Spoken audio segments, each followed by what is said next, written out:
शुभ सकाळ. जय जय रामकृष्ण हरी. 365 दिवसांच्या प्रवचन मालिकेतील आजचा दिवस 192.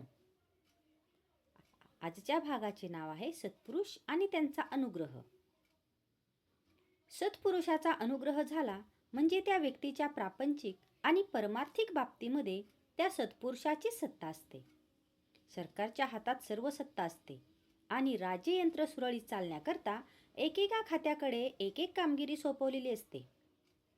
कायद्याला धरून जोपर्यंत ते खाते आपले काम करीत असते तोपर्यंत सरकार त्यामध्ये ढवळाढवळ करीत नाही. फक्त क्वचित प्रसंगी आणि विशेष कारणांमुळेच हस्तक्षेप करून सरकार आपल्या सत्तेचा उपयोग करते आणि इच्छेप्रमाणे गोष्टी घडवून आणते.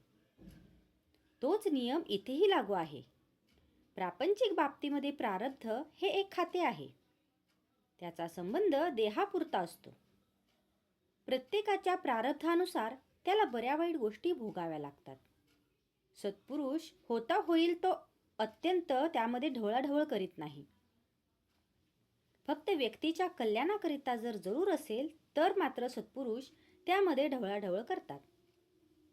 पण परमार्थाच्या बाबतीत त्याची सर्व सत्ता असते.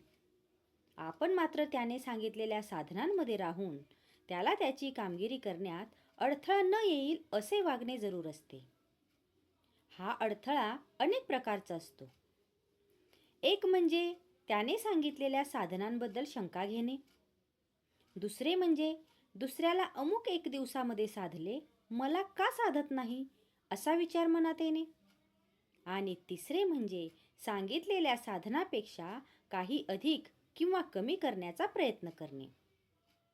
थोडक्यात म्हणजे एकदा संताच्या पायावर डोके ठेवल्यावर आपला प्रपंच आणि परमार्थ या दोन्ही त्याच्याकडे सोपवून प्रपंचामध्ये घडणाऱ्या गोष्टी त्याच्याच इच्छेने घडता आहेत अशी भावना ठेवून आपले कर्तव्य करीत त्याने सांगितलेल्या साधनामध्ये एकनिष्ठ राहणे हाच खरा मार्ग आहे. संतांच्या देहाकडे पाहण्याचे कारण नाही. त्याचा देह आमचे काम करीतच नाही. तो परमात्मा स्वरूप आहे, जी आपली भावना ते आपले काम करते. संत अत्यंत दयाळू असतात. सत्पुरुषाला भगवंत भेटलेला असतो म्हणून सत्पुरुष या देहाने या जगात राहतो असे दिसले तरी अंतर्यामी तो भगवंतापाशीच असतो.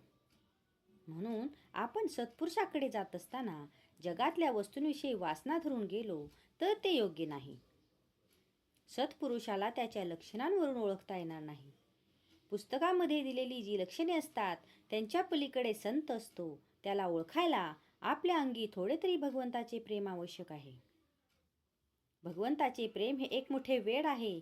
ते ज्याला लागेल तो भाग्याचा खरा. भगवंताच्या दास्यामध्ये जे प्रेम आहे ते जगाच्या मालकीमध्ये नाही.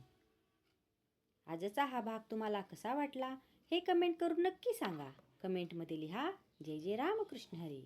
आणि अशाच अधिक माहितीसाठी आजच ब्रह्मांड नायक चॅनलला सबस्क्राईब करा आणि जास्तीत जास्त लोकांपर्यंत ही माहिती पोहोचवा. जय जय रामकृष्ण हरी.